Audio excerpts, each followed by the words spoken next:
Hello, my darling, and welcome to today's story time. Please make sure to like, comment, and subscribe. And now, on with our story time. Chapter 2. Thus Spake the Silent Halls of Volusia.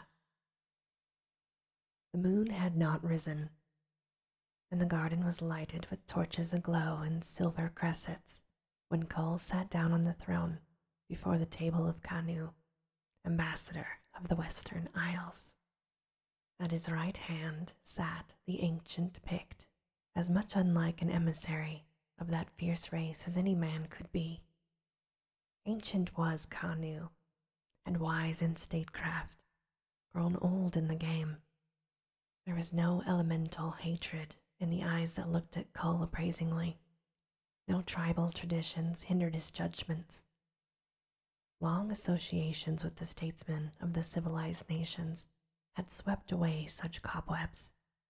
Not, who and what is this man, was the question ever foremost in Kanu's mind, but, can I use this man, and how?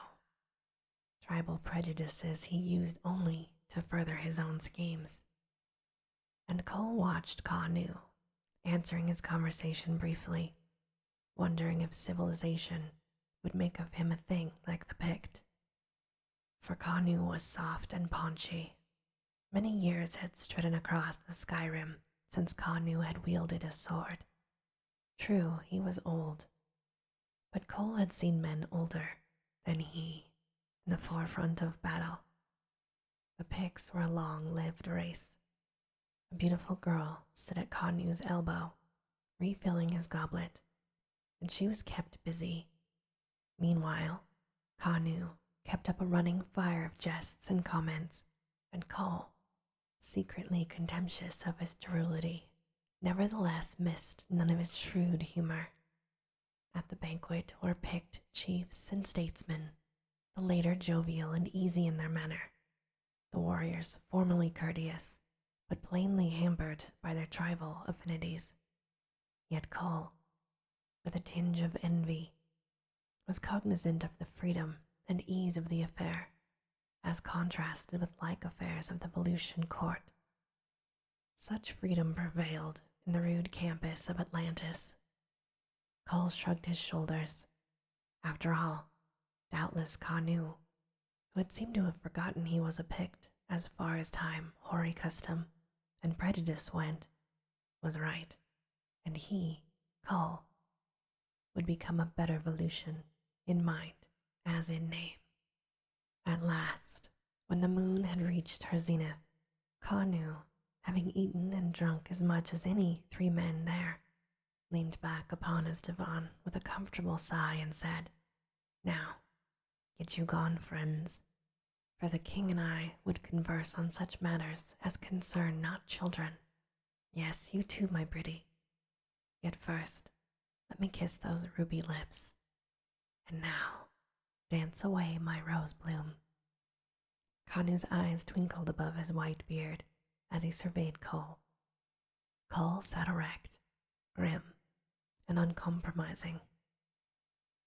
"You were thinking, Kull," said the old statesman suddenly, "that Kanu is a useless old reprobate, fit for nothing except to guzzle wine and kiss wenches." In fact, this remark was so much in line with his actual thoughts, and so plainly put, that Kull was rather startled, though he gave no sign. Kanu gurgled, and his paunch shook with his mirth. "Wine is red, and women are soft," he remarked tolerantly. "But ha, think not old Kanu allows either to interfere with business." Again he laughed, and Kull moved restlessly. This seemed much like being made sport of, and the king's scintillating eyes began to glow with a feline light. Kanu reached for the wine pitcher, filled his beaker, and glanced questioningly at Kull, who shook his head, irritable now. "Aye," said Kanu equably, "it takes an old head to stand strong drink. I am growing old, Kull, So why should you young men begrudge me such pleasures as we oldsters must find? Ah me, I grow ancient and withered, friendless and cheerless. But his looks and expressions paled far of bearing out of his words. His rubicund countenance fairly glowed, and his eyes sparkled, so that his white beard seemed incongruous. Indeed, he looked remarkably elfin, reflected Kull, who felt vaguely resentful. The old scoundrel had lost all of the primitive virtues of his race and of Kull's race, yet he seemed more pleased in his aged days than otherwise. "Hark ye, Kull," said Kanu, raising an admonishing finger. "'Tis a chancy thing to laud a young man, yet I must speak my true thoughts to gain your confidence." "If you think to gain it by flattery," said Kull. "Oh, tush," said Kanu. "Who spake of flattery? I flatter only to discard." There was a keen sparkle in Kanu's eyes, a cold glimmer that did not match his lazy smile. He knew men, and he knew that to gain his end, he must smite straight with his tigerish barbarian. A barbarian who, like a wolf scenting a snare, would scent out unerringly any falseness in the skein of his ward web. "You have power, Kull," he said, choosing his words with more care than he did in the council room of the nation, "to make yourself mightiest of all kings and restore some of the lost glories of Valusha. So, I care little for Valusha, though the women and wine be excellent, save for the fact that the stronger Valusha is, the stronger is the picked nation. More, with an Atlantean on the throne, eventually Atlantis would become united." Kull laughed in harsh mockery. Kanu had touched an old wound. "Atlantis made my name accursed when I went to seek fame and fortune among the cities of the world," said Kull. They are age-old foes of the 7 empires, greater foes of the allies of the empires, as you should know." Kanu tugged his beard and smiled enigmatically. Nay, he said, "let it pass. But I know whereof I speak, and then warfare will cease, wherein there is no gain. I see a world of peace and prosperity, man loving his fellow man, the good supreme. All this can you accomplish," he paused, "if you live." Kull's lean hand closed on his hilt as he half rose, with a sudden movement of such dynamic speed that Kanu, who fancied men as some men fancy blooded horses, felt his old blood leap with a sudden thrill. Valka, what a warrior! Nerves and sinews of steel and fire, bound together with the perfect coordination, the fighting instinct, that makes the terrible warrior. But none of Kanu's enthusiasm showed in his mildly sarcastic tone. "Oh, tush, Kull, be seated. Look about you. The gardens are deserted, the seats empty, save for ourselves. Do you really fear me?" Kull sank back, gazing about him warily. "Think," said Kanu. "Think you, if I planned treachery, I would enact it here, where suspicion would be sure to fall upon me? Tut! You young tribesmen have much to learn. There were my chiefs, who were not at ease because you were born among the hills of Atlantis, and you despise me in your secret mind because I am picked. Tush! I see you as Kull, king of Valusha, not as Kull the reckless Atlantean, leader of the raiders who harried the Western Isles. So you should see in me not a Pict, but an international man, a figure of the world. Now to that figure, hark, But if you were slain tomorrow, who would be king? Kull responded, Canub, Baron of Bilal. Even so, I object to Canub for many reasons, said Kanu, yet most of all for the fact that he is but a figurehead. How so? Asked Kull. He was my greatest opponent, but I did not know that he championed any cause but his own. The night can hear, answered Kanu. There are worlds within worlds. But you may trust me, and you may trust Bruhl, the spear slayer. Look. He drew from his robes a bracelet of gold representing a winged dragon coiled thrice. It had 3 horns of ruby on its head. Examine this closely, said Kanu. Bruhl will wear it on his arm when he comes to you tomorrow night, so that you may know him. Trust Bruhl as you trust yourself, and do what he tells you.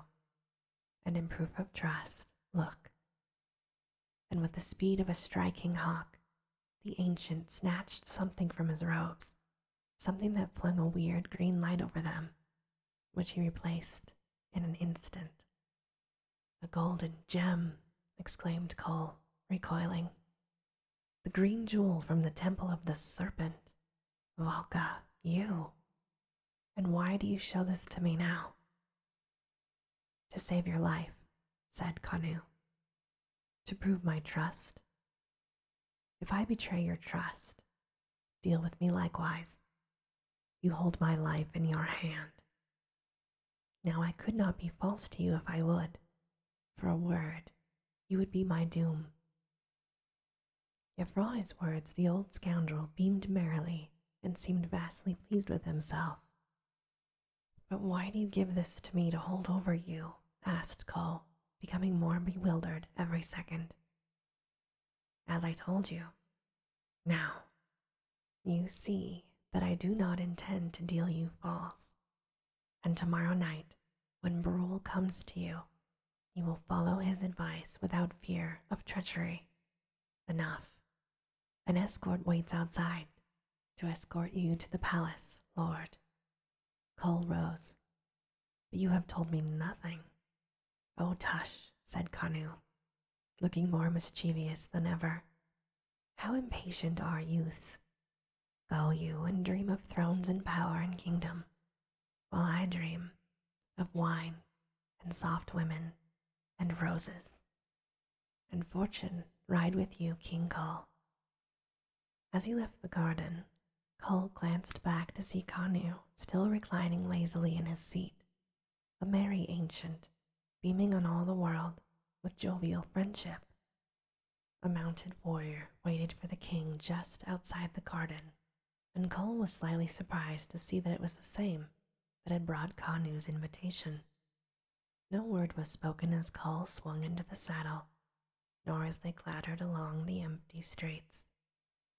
The color and atmosphere of the day had given way to the eerie stillness of night. The city's antiquity was more than ever apparent beneath the bent, silver moon. The huge pillars of the mansions and palaces towered up into the stars. The broad stairways, silent and deserted, seemed to climb endlessly until they vanished in the shadowy darkness. Stairs to the stars, thought Kull, his imaginative mind inspired by the weird grandeur of the scene. Clang, clang, clang, sounded the silver hooves on the broad, moon-flooded streets, but otherwise there was no sound. The age of the city, its incredible antiquity, was almost oppressive to the king. It was as if the great, silent buildings laughed at him, noiselessly, with unguessable mockery. And what secrets did they hold? You are young, said the palaces and the temples and the shrines, but we are old. The world was wild with youth when we were reared. You and your tribe will die, but we are invincible, indestructible. We towered above a strange world, ere Atlantis and Lemuria rose from the sea.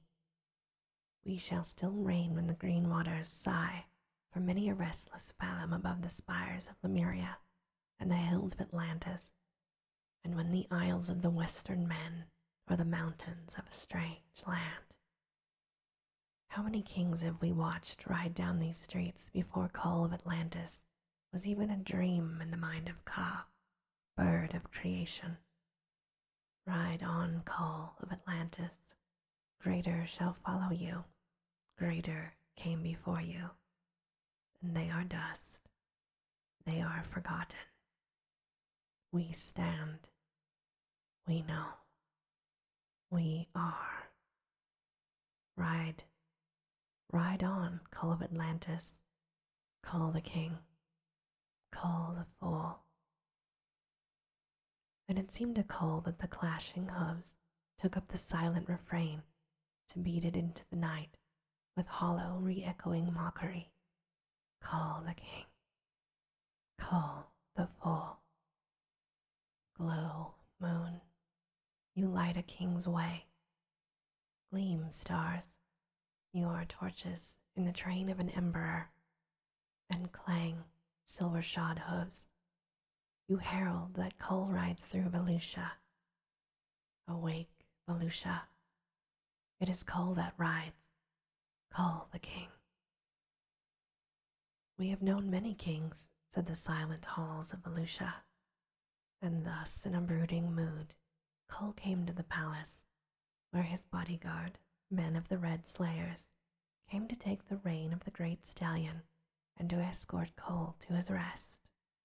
There the Pict, still sullenly speechless, wheeled his steed with a savage wrench of the rein and fled away in the dark like a phantom. Kull's heightened imagination pictured him speeding through the silent streets like a goblin, straight out of the elder world. There was no sleep for Kull that night, for it was nearly dawn, and he spent the rest of the night hours pacing the throne room, pondering over what had passed. Kanu had told him nothing, yet he had put himself in Kull's complete power. At what had he hinted when he said that the Baron of Bilal was naught but a figurehead? And who was this Brule who was to come by night, wearing the mystic armlet of the dragon? And why, above all, why had Kanu shown him the green gem of terror, stolen long ago from the temple of the serpent, for which the world would rock in wars were it known to the weird and terrible keepers of that temple, and from whose vengeance not even Kanu's ferocious tribesmen might be able to save him?